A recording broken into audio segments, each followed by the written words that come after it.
Chapitre 1er. Les trois présents de Monsieur d'Artagnan père. Le premier lundi du mois d'avril 1625, le bourg de Meung, où naquit l'auteur du roman de la Rose, semblait être dans une révolution aussi entière que si les Huguenots en fussent venus faire une seconde Rochelle. Plusieurs bourgeois, voyant s'enfuir les femmes du côté de la grande rue, entendant les enfants crier sur le seuil des portes, se hâtaient d'endosser la cuirasse et, appuyant leur contenance quelque peu incertaine d'un mousquet ou d'une pertuisane, se dirigeaient vers l'hôtellerie du franc-meunier, devant laquelle s'empressait, en grossissant de minute en minute, un groupe compact, bruyant et plein de curiosité. En ce temps-là, les paniques étaient fréquentes, et peu de jours se passaient sans qu'une ville ou l'autre enregistrât sur ses archives quelque événement de ce genre. Il y avait les seigneurs qui guerroyaient entre eux, il y avait le roi qui faisait la guerre au cardinal, il y avait l'Espagnol qui faisait la guerre au roi. Puis, outre ces guerres sourdes ou publiques, secrètes ou patentes, il y avait encore les voleurs, les mendiants, les huguenots, les loups et les laquais, qui faisaient la guerre à tout le monde. Les bourgeois s'armaient toujours contre les voleurs, contre les loups, contre les laquais, souvent contre les seigneurs et les huguenots, quelquefois contre le roi, mais jamais contre le cardinal et l'espagnol. Il résulta donc de cette habitude prise que, ce susdit premier lundi du mois d'avril 1625, les bourgeois, entendant du bruit et ne voyant ni le guidon jaune et rouge, ni la livrée du duc de Richelieu, se précipitèrent du côté de l'hôtel du franc-meunier. Arrivé là, chacun put voir et reconnaître la cause de cette rumeur. Un jeune homme, traçons son portrait d'un seul trait de plume. Figurez-vous Don Quichotte à 18 ans. Don Quichotte décorcelé, sans haubert et sans cuissard. Don Quichotte revêtu d'un pourpoint de laine, dont la couleur bleue s'était transformée en une nuance insaisissable de lit de vin et d'azur céleste. Visage long et brun. La pommette des joues saillantes, signe d'astuce. Les muscles maxillaires énormément développés, indice infaillible auquel on reconnaît le Gascon, même sans béret. Et notre jeune homme portait un béret orné d'une espèce de plume. L'œil ouvert et intelligent, le nez crochu, mais finement dessiné. Trop grand pour un adolescent, trop petit pour un homme fait, et qu'un œil peu exercé eût pris pour un fils de fermier en voyage, sans sa longue épée qui, pendue à un baudrier de peau, battait les mollets de son propriétaire quand il était à pied, et le poil hérissé de sa monture quand il était à cheval. Car notre jeune homme avait une monture, et cette monture était même si remarquable qu'elle fut remarquée. C'était un bidet du Béarn, âgé de 12 ou 14 ans, jaune de robe, sans crin à la queue, mais non pas sans javard aux jambes, et qui, tout en marchant la tête plus bas que les genoux, ce qui rendait inutile l'application de la martingale, faisait encore également ses 8 lieues par jour. Malheureusement, les qualités de ce cheval étaient si bien cachées sous son poil étrange et son allure incongrue, que dans un temps où tout le monde se connaissait en chevaux, l'apparition du susdit bidet à Meung, où il était entré il y avait un quart d'heure à peu près par la porte de Beaugency, produisit une sensation dont la défaveur rejaillit jusqu'à son cavalier. Et cette sensation avait été d'autant plus pénible au jeune d'Artagnan, ainsi s'appelait le Don Quichotte de cette autre Rocinante, qu'il ne se cachait pas le côté ridicule que lui donnait, si bon cavalier qu'il fût, une pareille monture.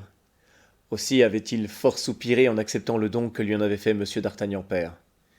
Il n'ignorait pas qu'une pareille bête valait au moins 20 livres. Il est vrai que les paroles dont le présent avait été accompagné n'avaient pas de prix. « Mon fils, » avait dit le gentilhomme gascon, dans ce pur patois de Béarn dont Henri IV n'avait jamais pu parvenir à se défaire. « Mon fils, ce cheval est né dans la maison de votre père, il y a tantôt 13 ans, et y est resté depuis ce temps-là, ce qui doit vous porter à l'aimer. Ne le vendez jamais. Laissez-le mourir tranquillement et honorablement de vieillesse. Et si vous faites campagne avec lui, ménagez-le comme vous ménageriez un vieux serviteur. À la cour, continua M. d'Artagnan père, si toutefois vous avez l'honneur d'y aller, honneur auquel, du reste, votre vieille noblesse vous donne des droits. Soutenez dignement votre nom de gentilhomme, qui a été porté dignement par vos ancêtres depuis plus de 500 ans. Pour vous et pour les vôtres, par les vôtres, j'entends vos parents et vos amis, ne supportaient jamais rien que de monsieur le cardinal et du roi. C'est par son courage, entendez-vous bien, par son courage seul qu'un gentilhomme fait son chemin aujourd'hui. Quiconque tremble une seconde laisse peut-être échapper l'appât que, pendant cette seconde justement, la fortune lui tendait. Vous êtes jeune, vous devez être brave par 2 raisons. La première, c'est que vous êtes gascon, et la seconde, c'est que vous êtes mon fils. Ne craignez pas les occasions et cherchez les aventures. Je vous ai fait apprendre à manier l'épée. Vous avez un jarret de fer, un poignet d'acier. Battez-vous à tout propos, Battez-vous d'autant plus que les duels sont défendus et que, par conséquent, il y a 2 fois du courage à se battre. Je n'ai, mon fils, à vous donner que 15 écus, mon cheval et les conseils que vous venez d'entendre. Votre mère y ajoutera la recette d'un certain baume qu'elle tient d'une bohémienne, et qui a une vertu miraculeuse pour guérir toute blessure qui n'atteint pas le cœur. Faites votre profit du tout, et vivez heureusement et longtemps. Je n'ai plus qu'un mot à ajouter, et c'est un exemple que je vous propose, non pas le mien, car je n'ai, moi, jamais paru à la cour et n'ai fait que les guerres de religion en volontaire. Je veux parler de monsieur de Tréville, qui était mon voisin autrefois, et qui a eu l'honneur de jouer tout enfant avec notre roi Louis XIII, que Dieu conserve. Quelquefois, leur jeu dégénérait en bataille, et dans ces batailles, le roi n'était pas toujours le plus fort. Les coups qu'il en reçut lui donnèrent beaucoup d'estime et d'amitié pour monsieur de Tréville. Plus tard, monsieur de Tréville se battit contre d'autres dans son premier voyage à Paris, 5 fois. Depuis la mort du feu roi jusqu'à la majorité du jeune, sans compter les guerres et les sièges, 7 fois. Et depuis cette majorité jusqu'à aujourd'hui, 100 fois peut-être. Aussi, malgré les édits, les ordonnances et les arrêts, le voilà capitaine des mousquetaires, c'est-à-dire chef d'une légion de César, dont le roi fait un très grand cas, et que monsieur le cardinal redoute, lui qui ne redoute pas grand-chose, comme chacun sait. De plus, monsieur de Tréville gagne 10 000 écus par an. C'est donc un fort grand seigneur. Il a commencé comme vous. Allez le voir avec cette lettre, et réglez-vous sur lui, afin de faire comme lui. Sur quoi, monsieur d'Artagnan père ceignit à son fils sa propre épée, l'embrassa tendrement sur les 2 joues, et lui donna sa bénédiction.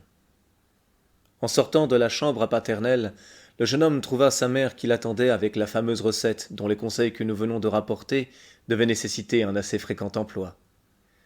Les adieux furent de ce côté plus longs et plus tendres qu'ils ne l'avaient été de l'autre.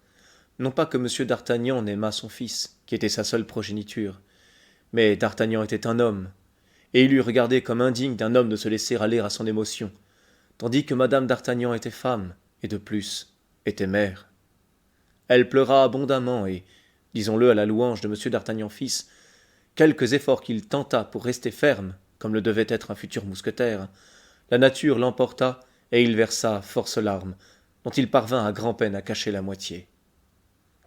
Le même jour, le jeune homme se mit en route, muni des 3 présents paternels et qui se composaient, comme nous l'avons dit, de 15 écus, du cheval et de la lettre pour M. de Tréville. Comme on le pense bien, les conseils avaient été donnés par-dessus le marché. Avec un pareil vadémécum, d'Artagnan se trouva, au moral comme au physique, une copie exacte du héros de Cervantes, auquel nous l'avons si heureusement comparé lorsque nos devoirs d'historiens nous ont fait une nécessité de tracer son portrait. Don Quichotte prenait les moulins à vent pour des géants, et les moutons pour des armées. D'Artagnan prit chaque sourire pour une insulte, et chaque regard pour une provocation. Il en résulta qu'il eut toujours le poing fermé depuis Tarbes jusqu'à Meung, et que l'un dans l'autre, il porta la main au pommeau de son épée 10 fois par jour. Toutefois, le poing ne descendit sur aucune mâchoire, et l'épée ne sortit point de son fourreau.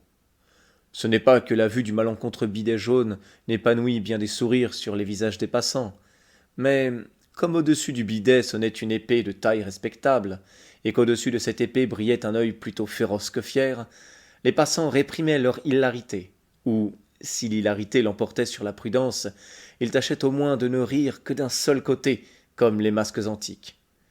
D'Artagnan demeura donc majestueux et intact dans sa susceptibilité jusqu'à cette malheureuse ville de Meung. Mais là, comme il descendait de cheval à la porte du franc-meunier sans que personne, hôte, garçon ou palefrenier, fût venu prendre l'étrier au montoir, d'Artagnan avisa à une fenêtre entr'ouverte du rez-de-chaussée un gentilhomme de belle taille et de haute mine, quoique au visage légèrement renfrogné, lequel causait avec 2 personnes qui paraissaient l'écouter avec déférence. D'Artagnan crut tout naturellement, selon son habitude, être l'objet de la conversation, et écouta. Cette fois, d'Artagnan ne s'était trompé qu'à moitié. Ce n'était pas de lui qu'il était question, mais de son cheval. Le gentilhomme paraissait énumérer à ses auditeurs toutes ses qualités, et, comme ainsi que je l'ai dit, les auditeurs paraissaient avoir une grande déférence pour le narrateur. Ils éclataient de rire à tout moment. Or, comme un demi-sourire suffisait pour éveiller l'irascibilité du jeune homme, on comprend quel effet produisit sur lui tant de bruyante hilarité. Cependant, d'Artagnan voulut d'abord se rendre compte de la physionomie de l'impertinent qui se moquait de lui. Il fixa son regard fier sur l'étranger, et reconnut un homme de 40 à 45 ans, aux yeux noirs et perçants, au teint pâle, au nez fortement accentué, à la moustache noire et parfaitement taillée. Il était vêtu d'un pourpoint et d'un haut de chose violet, avec des aiguillettes de même couleur, sans aucun ornement que les crevés habituels par lesquels passait la chemise. Ce haut de chausse et ce pourpoint, quoique neuf, paraissaient froissés comme des habits de voyage longtemps renfermés dans un porte-manteau. D'Artagnan fit toutes ces remarques avec la rapidité de l'observateur le plus minutieux, et sans doute par un sentiment instinctif qui lui disait que cet inconnu devait avoir une grande influence sur sa vie à venir. Or, comme au moment où D'Artagnan fixait son regard sur le gentilhomme au pourpoint violet, le gentilhomme faisait à l'endroit du bidet béarnais une de ses plus savantes et de ses plus profondes démonstrations. Ses deux auditeurs éclatèrent de rire, et lui-même laissa visiblement, contre son habitude, errer, si l'on peut parler ainsi, un pâle sourire sur son visage. Cette fois, il n'y avait plus de doute. D'Artagnan était réellement insulté. Aussi, plein de cette conviction, enfonça-t-il son béret sur ses yeux, et, tâchant de copier quelques-uns des airs de cour qu'il avait surpris en Gascogne chez des seigneurs en voyage, il s'avança, une main sur la garde de son épée et l'autre appuyée sur la hanche. Malheureusement, au fur et à mesure qu'il avançait, la colère l'aveuglant de plus en plus, au lieu du discours digne et hautain qu'il avait préparé pour formuler sa provocation, il ne trouva, plus au bout de sa langue, qu'une personnalité grossière qui l'accompagna d'un geste furieux. « Hé, monsieur !» s'écria-t-il. « Monsieur, qui vous cachez derrière ce volet ? Oui, vous. Dites-moi donc un peu de quoi vous riez, et nous rirons ensemble. » Le gentilhomme ramena lentement les yeux de la monture au cavalier, comme s'il lui eût fallu un certain temps pour comprendre que c'était à lui que s'adressaient de si étranges reproches. Puis, lorsqu'il ne put plus conserver aucun doute, ses sourcils se froncèrent légèrement, et après une assez longue pause, avec un accent d'ironie et d'insolence impossible à décrire, il répondit à D'Artagnan « Je ne vous parle pas, monsieur. »« Mais je vous parle, moi !» s'écria le jeune homme exaspéré de ce mélange d'insolence et de bonne manière, de convenance et de dédain. L'inconnu le regarda encore un instant avec son léger sourire, et, se retirant de la fenêtre, sortit lentement de l'hôtellerie pour venir à 2 pas de D'Artagnan se planter en face du cheval. Sa contenance tranquille et sa physionomie railleuse avaient redoublé l'hilarité de ceux avec lesquels il causait et qui, eux, étaient restés à la fenêtre. D'Artagnan, le voyant arriver, tira son épée d'un pied hors du fourreau. « Ce cheval est décidément, ou plutôt a été dans sa jeunesse bouton d'or, » reprit l'inconnu, continuant les investigations commencées et s'adressant à ses auditeurs de la fenêtre, sans paraître aucunement remarquer l'exaspération de D'Artagnan, qui cependant se redressait entre lui et eux. C'est une couleur fort connue en botanique, mais jusqu'à présent fort rare chez les chevaux. « Tel rit du cheval, qui n'oserait pas rire du maître !» s'écria l'émule de Tréville, furieux.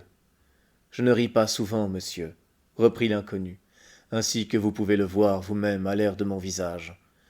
Mais je tiens cependant à conserver le privilège de rire quand il me plaît. »« Et moi » s'écria D'Artagnan, « je ne veux pas qu'on rie quand il me déplaît. »« En vérité, monsieur, » continua l'inconnu plus calme que jamais, « eh bien, c'est parfaitement juste. » Et tournant sur ses talons, il s'apprêta à rentrer dans l'hôtellerie par la grande porte, sur laquelle D'Artagnan, en arrivant, avait remarqué un cheval tout sellé.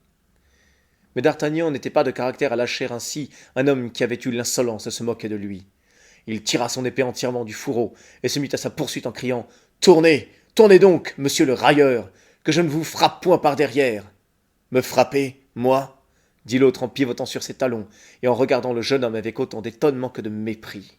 « Allons, allons donc, mon cher, vous êtes fou. » Puis, à demi-voix, et comme s'il se fût parlé à lui-même, « C'est fâcheux, » continua-t-il. « Quelle trouvaille pour sa majesté, qui cherche des braves de tous côtés pour recruter ses mousquetaires. » Il achevait à peine que D'Artagnan lui allongea un si furieux coup de pointe que, s'il n'eût fait vivement un bond en arrière, il est probable qu'il eût plaisanté pour la dernière fois.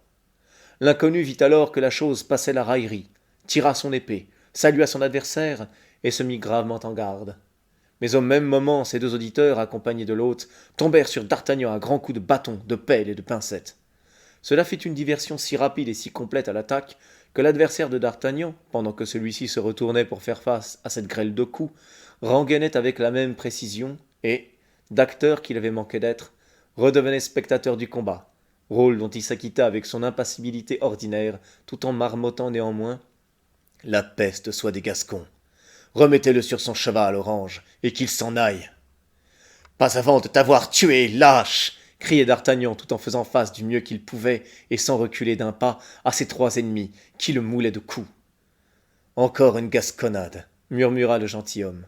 Sur mon honneur, ces Gascons sont incorrigibles. Continuez donc la danse, puisqu'il le veut absolument. Quand il sera là, il dira qu'il en a assez. Mais l'inconnu ne savait pas encore à quel genre d'entêté il avait affaire. D'Artagnan n'était pas homme à jamais demander merci. Le combat continua donc quelques secondes encore. Enfin, d'Artagnan, épuisé, laissa échapper son épée qu'un coup de bâton brisa en deux morceaux. Un autre coup, qui lui entama le front, le renversa presque en même temps, tout sanglant et presque évanoui. C'est à ce moment que de tous côtés on accourut sur le lieu de la scène. L'hôte, craignant du scandale, emporta, avec l'aide de ses garçons, le blessé dans la cuisine où quelques soins lui furent accordés. Quant au gentilhomme, il était revenu prendre sa place à la fenêtre, et regardait avec une certaine impatience toute cette foule, qui semblait, en demeurant là, lui causer une vive contrariété. « Eh bien, comment va cet enragé ?» reprit-il en se retournant au bruit de la porte qui s'ouvrit et en s'adressant à l'hôte qui venait s'informer de sa santé. « Votre Excellente est saine et sauve ?» demanda l'hôte. « Oui, parfaitement saine et sauve, mon cher hôtelier, et c'est moi qui vous demande ce qu'est devenu notre jeune homme. »« Il va mieux, » dit l'hôte. « Il s'est évanoui tout à fait. »« Vraiment ?» fit le gentilhomme. « Mais, avant de s'évanouir, il rassemblait toutes ses forces pour vous appeler et vous défier en vous appelant. »« Mais c'est donc le diable en personne que ce gaillard-là !» s'écria l'inconnu. « Oh non, votre Excellence, ce n'est pas le diable, » reprit l'hôte avec une grimace de mépris. « Car pendant son évanouissement, nous l'avons fouillé, et il n'a dans son paquet qu'une chemise, et dans sa bourse que 11 écus, ce qui ne l'a pas empêché de dire en s'évanouissant que si pareille chose était arrivée à Paris, vous vous en repentiriez tout de suite, tandis qu'ici, vous ne vous en repentirez que plus tard. »« Alors, dit froidement l'inconnu, c'est quelque prince du sang déguisé. »« Je vous dis cela, mon gentilhomme, reprit l'hôte, afin que vous vous teniez sur vos gardes. »« Et il n'a nommé personne dans sa colère ?»« Si fait. Il frappait sur sa poche et il disait « Nous verrons ce que monsieur de Tréville pensera de cette insulte faite à son protégé. »« Monsieur de Tréville ?» dit l'inconnu en devenant attentif. « Et il frappait sa poche en prononçant le monsieur de Tréville ? Voyons, mon cher hôte, pendant que votre jeune homme était évanoui, vous n'avez pas été, j'en suis bien sûr, sans regarder aussi cette poche-là. Qu'y avait-il ? Une lettre adressée à monsieur de Tréville, capitaine des mousquetaires. En vérité, c'est comme j'ai l'honneur de vous le dire, Excellence. » L'hôte, qui n'était pas doué d'une grande perspicacité, ne remarqua point l'expression que ces paroles avaient donnée à la physionomie de l'inconnu. Celui-ci quitta le rebord de la croisée sur lequel il était toujours resté appuyé du bout du coude, et fronça le sourcil en homme inquiet. « Diable ! Murmura-t-il entre ses dents. Tréville m'aurait-il envoyé ce Gascon ? Il est bien jeune. Mais un coup d'épée est un coup d'épée, quel que soit l'âge de celui qui le donne, et l'on se défie moins d'un enfant que de tout autre. Il suffit parfois d'un faible obstacle pour contrarier un grand dessein. » Et l'inconnu tomba dans une réflexion qui dura quelques minutes. « Voyons, l'hôte, dit-il, est-ce que vous ne me débarrasserez pas de ce frénétique ? En conscience, je ne puis le tuer. Et cependant, ajouta-t-il avec une expression froidement menaçante, cependant il me gêne. Où est-il ? Dans la chambre de ma femme, où on le pense, au premier étage. Ses hardes et son sac sont avec lui. Il n'a pas quitté son pourpoint. Tout cela, au contraire, est en bas dans la cuisine. Mais puisqu'il vous gêne, ce jeune fou, sans doute. Il cause dans votre hôtellerie un scandale auquel d'honnêtes gens ne sauraient résister. Montez chez vous, faites mon compte et avertissez mon laquais. Quoi ? Monsieur nous quitte déjà ? Vous le savez bien, puisque je vous ai donné l'ordre de sceller mon cheval. Ne m'a-t-on point obéi ? Si fait, et comme votre Excellence a pu le voir, son cheval est sous la grande-porte, tout appareillé pour partir. C'est bien. Faites ce que je vous ai dit alors. Ouais, se dit l'hôte. Aurait-il peur du petit garçon ? Mais un coup d'œil impératif de l'inconnu vint l'arrêter court. Il salua humblement et sortit. « Il ne faut pas que Milady soit aperçue de ce drôle, » continua l'étranger. « Elle ne doit pas tarder à passer. Déjà même elle est en retard. Décidément, mieux vaut que je monte à cheval et que j'aille au-devant d'elle. Si seulement je pouvais savoir ce que contient cette lettre adressée à Tréville. » Et l'inconnu, tout en marmottant, se dirigea vers la cuisine. Pendant ce temps-là, l'hôte, qui ne doutait pas que ce ne fût la présence du garçon qui chassa l'inconnu de son hôtellerie, était remonté chez sa femme et avait trouvé d'Artagnan maître enfin de ses esprits. Alors, tout en lui faisant comprendre que la police pourrait bien lui faire un mauvais parti pour avoir été chercher querelle à un grand seigneur, car, à l'avis de l'hôte, l'inconnu ne pouvait être qu'un grand seigneur, il le détermina, malgré sa faiblesse, à se lever et à continuer son chemin. D'Artagnan, à moitié abasourdi, sans pourpoint et la tête tout emmaillotée de linge, se leva donc, et poussé par l'hôte, commença de descendre. Mais en arrivant à la cuisine, la première chose qu'il aperçut fut son provocateur, qui causait tranquillement au marchepied d'un lourd carrosse attelé de 2 gros chevaux normands. Son interlocutrice, dont la tête apparaissait encadrée par la portière, était une femme de 20 à 22 ans. Nous avons déjà dit avec quelle rapidité d'investigation d'Artagnan embrassait toute une physionomie. Il vit donc du premier coup d'œil que la femme était jeune et belle. Or, cette beauté le frappa d'autant plus qu'elle était parfaitement étrangère aux pays méridionaux que jusque-là d'Artagnan avait habités. C'était une pâle et blonde personne, aux longs cheveux bouclés tombant sur ses épaules, aux grands yeux bleus languissants, aux lèvres rosées et aux mains d'albâtre. Elle causait très vivement avec l'inconnu. Ainsi son éminence m'ordonne, disait la dame, de retourner à l'instant même en Angleterre, et de la prévenir directement si le duc quittait Londres. Et quand, à mes autres instructions, demanda la belle voyageuse. Elles sont renfermées dans cette boîte, que vous n'ouvrirez que de l'autre côté de la Manche. Très bien. Et vous? Que faites-vous? Moi, je retourne à Paris. Sans châtier cet insolent petit garçon? Demanda la dame. L'inconnu allait répondre. Mais, au moment où il ouvrait la bouche, D'Artagnan, qui avait tout entendu, s'élança sur le seuil de la porte. C'est cet insolent petit garçon qui châtie les autres, s'écria-t-il, et j'espère bien que cette fois-ci, celui qu'il doit châtier ne lui échappera pas comme la première. Ne lui échappera pas, reprit l'inconnu en fronçant le sourcil. Non, devant une femme, vous n'oseriez pas fuir, je présume. Songez, s'écria Milady en voyant le gentilhomme porter la main à son épée. Songez que le moindre retard peut tout perdre. Vous avez raison, s'écria le gentilhomme.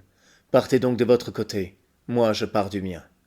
Et, saluant la dame d'un signe de tête, il s'élança sur son cheval, tandis que le cocher du carrosse fouettait vigoureusement son attelage. Les 2 interlocuteurs partirent donc au galop, s'éloignant chacun par un côté opposé de la rue. « Hé, votre dépense !» vociféra l'hôte, dont l'affection pour son voyageur se changeait en un profond dédain en voyant qu'il s'éloignait sans solder ses comptes. « Paye, maroufle !» s'écria le voyageur toujours galopant à son laquais, lequel jeta aux pieds de l'hôte 2 ou 3 pièces d'argent et se mit à galoper après son maître. « Ah, lâche! Ah, misérable! Ah, faux gentilhomme !» cria d'Artagnan, s'élançant à son tour après le laquais. Mais le blessé était trop faible encore pour supporter une pareille secousse. À peine eut-il fait 10 pas que ses oreilles tintèrent, qu'un éblouissement le prit, qu'un nuage de sang passa sur ses yeux et qu'il tomba au milieu de la rue en criant encore « Lâche! Lâche! Lâche !» Il est en effet bien lâche, murmura l'hôte en s'approchant de d'Artagnan, et essayant par cette flatterie de se raccommoder avec le pauvre garçon, comme le héron de la fable avec son limaçon du soir. « Oui, bien lâche, murmura d'Artagnan, mais elle, bien belle. »« Qui, elle ?» demanda l'hôte. « Milady, » balbutia d'Artagnan, et il s'évanouit une seconde fois. « C'est égal, dit l'hôte, j'en perds 2, mais il me reste celui-là, que je suis sûr de conserver au moins quelques jours. C'est toujours 11 écus de gagné. » On sait que 11 écus faisait juste la somme qui restait dans la bourse de d'Artagnan. L'hôte avait compté sur 11 jours de maladie à 1 écu par jour, mais il avait compté sans son voyageur. Le lendemain, dès 5 heures du matin, d'Artagnan se leva, descendit lui-même à la cuisine, demanda, outre quelques autres ingrédients dont la liste n'est pas parvenue jusqu'à nous, du vin, de l'huile, du romarin, et, la recette de sa mère à la main, se composa un baume dont il oignit ses nombreuses blessures, renouvelant ses compresses lui-même, et ne voulant admettre l'adjonction d'aucun médecin. Grâce sans doute à l'efficacité du baume de Bohême, et peut-être aussi grâce à l'absence de tout docteur, d'Artagnan se trouva sur pied dès le soir même, et à peu près guéri le lendemain. Mais, au moment de payer ce romarin, cette huile et ce vin, seule dépense du maître qui avait gardé une diète absolue, tandis qu'au contraire le cheval jaune, au dire de l'hôtelier du moins, avait mangé 3 fois plus qu'on eût raisonnablement pu le supposer pour sa taille, D'Artagnan ne trouva dans sa poche que sa petite bourse de velours râpé, ainsi que les 11 écus qu'elle contenait. Mais quant à la lettre adressée à M. de Tréville, elle avait disparu.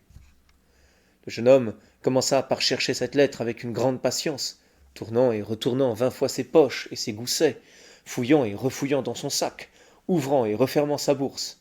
Mais lorsqu'il eut acquis la conviction que la lettre était introuvable, il entra dans un troisième accès de rage, qui faillit lui occasionner une nouvelle commotion de vin et d'huiles aromatisées, car, en voyant cette jeune mauvaise tête s'échauffer et menacer de tout casser dans l'établissement si l'on ne retrouvait pas sa lettre, l'hôte s'était déjà saisi d'un épieu, sa femme d'un manche à balai, et ses garçons des mêmes bâtons qui avaient servi à la surveille. Ma lettre de recommandation s'écria d'Artagnan. Ma lettre de recommandation, sang Dieu, ou je vous embranche tous comme des ortolans. Malheureusement, une circonstance opposait à ce que le jeune homme accomplît sa menace. C'est que, comme nous l'avons dit, son épée avait été, dans sa première lutte, brisée en 2 morceaux, ce qui l'avait parfaitement oublié. Il en résulta que, lorsque d'Artagnan voulut en effet dégainer, il se trouva purement et simplement armé d'un tronçon d'épée de 8 ou 10 pouces à peu près, que l'hôte avait soigneusement renfoncé dans le fourreau. Quant au reste de la lame, le chef l'avait adroitement détourné pour s'en faire une lardoire. Cependant, cette déception n'eût probablement pas arrêté notre fougueux jeune homme, si l'hôte n'avait réfléchi que la réclamation que lui adressait son voyageur était parfaitement juste. Mais, au fait, dit-il en abaissant son épieu, où est cette lettre? Oui, où est cette lettre? Cria d'Artagnan. D'abord, je vous en préviens, cette lettre est pour monsieur de Tréville, et il faut qu'elle se retrouve, ou elle s'y ne se retrouve pas, il saura bien la faire retrouver, lui. Cette menace acheva d'intimider l'hôte. Après le roi et monsieur le cardinal, monsieur de Tréville était l'homme dont le nom peut-être était le plus souvent répété par les militaires, et même par les bourgeois. Il y avait bien le père Joseph, c'est vrai, mais son nom à lui n'était jamais prononcé que tout bas, tant était grande la terreur qu'inspirait l'éminence grise, comme on appelait le familier du cardinal. Aussi, jetant son épieu loin de lui, et ordonnant à sa femme d'en faire autant de son manche à balai et à ses valets de leurs bâtons, il donna le premier l'exemple en se mettant lui-même à la recherche de la lettre perdue. Est-ce que cette lettre renfermait quelque chose de précieux? Demanda l'hôte au bout d'un instant d'investigations inutiles. Senti, je le crois bien, s'écria le Gascon qui comptait sur cette lettre pour faire son chemin à la cour. Elle contenait ma fortune. Des bons sur l'épargne? Demanda l'hôte inquiet. Des bons sur la trésorerie particulière de sa majesté, répondit d'Artagnan, qui, comptant entrer au service du roi grâce à cette recommandation, croyait pouvoir faire, sans mentir, cette réponse quelque peu hasardée. Diable, fit l'hôte tout à fait désespéré. Mais il n'importe, continua d'Artagnan avec l'aplomb national. Il n'importe, et l'argent n'est rien. Cette lettre était tout. J'eusse mieux aimé perdre 1000 pistoles que de la perdre. Il ne risquait pas davantage à dire 20 000, mais une certaine pudeur juvénile le retint. Un trait de lumière frappa tout à coup l'esprit de l'hôte qui se donnait au diable en ne trouvant rien. Cette lettre n'est point perdue, s'écria-t-il. Ah, fit d'Artagnan, non. Elle vous a été prise. Prise? Et par qui? Par le gentilhomme d'hier. Il est descendu à la cuisine où était votre pourpoint. Il y est resté seul. Je gagerais que c'est lui qui l'a volée. Vous croyez?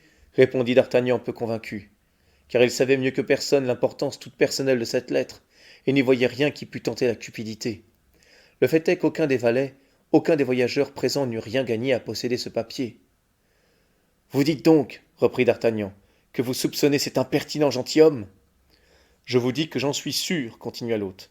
Lorsque je lui ai annoncé que votre seigneurie était le protégé de monsieur de Tréville, et que vous aviez même une lettre pour cet illustre gentilhomme, il a paru fort inquiet, m'a demandé où était cette lettre, et est descendu immédiatement à la cuisine, où il savait qu'était votre pourpoint. Alors c'est mon voleur, répondit d'Artagnan. Je m'en plaindrai à monsieur de Tréville, et monsieur de Tréville s'en plaindra au roi. Puis il tira majestueusement 2 écus de sa poche, les donna à l'hôte, qui l'accompagna, le chapeau à la main, jusqu'à la porte, remonta sur son cheval jaune, qui le conduisit sans autre incident jusqu'à la porte Saint-Antoine à Paris, où son propriétaire le vendit 3 écus, ce qui était fort bien payé, attendu que d'Artagnan l'avait fort surmené pendant la dernière étape. Aussi, le maquignon auquel d'Artagnan le céda moyennant les 9 livres susdites, ne cacha-t-il point au jeune homme qu'il en donnait cette somme exorbitante qu'à cause de l'originalité de sa couleur. D'Artagnan entra donc dans Paris à pied, portant son petit paquet sous son bras, et marcha tant qu'il trouva à louer une chambre qui convint à l'exiguïté de ses ressources. Cette chambre fut une espèce de mansarde, 6 rue des Fossoyeurs, près du Luxembourg. Aussitôt le denier à Dieudonné, D'Artagnan prit possession de son logement, passa le reste de la journée à coudre à son pourpoint et à ses choses des passementeries que sa mère avait détachées d'un pourpoint presque neuf de M. d'Artagnan père, et qu'elle lui avait donné en cachette. Puis il alla, quai de la Ferraille, faire remettre une lame à son épée. Puis il revint au Louvre s'informer, au premier mousquetaire qu'il rencontra, de la situation de l'hôtel de M. de Tréville, lequel était situé rue du Vieux-Colombier, c'est-à-dire justement dans le voisinage de la chambre arrêtée par d'Artagnan, circonstance qui lui parut d'un heureux augure pour le succès de son voyage. Après quoi, content de la façon dont il s'était conduit à Meung, sans remords dans le passé, confiant dans le présent et plein d'espérance dans l'avenir, il se coucha et s'endormit du sommeil du brave. Ce sommeil, tout provincial encore, le conduisit jusqu'à 9 heures du matin, heure à laquelle il se leva pour se rendre chez ce fameux monsieur de Tréville, le troisième personnage du royaume, d'après l'estimation paternelle. Fin du chapitre 1 des Trois Mousquetaires. J'espère que cette première plongée dans l'aventure vous a plu. Si c'est le cas, n'hésitez pas à liker la vidéo, à vous abonner pour ne pas rater le chapitre 2 demain, et à me dire en commentaire quel moment vous a le plus marqué. Merci d'avoir écouté. À demain sur Cœur de lecteur.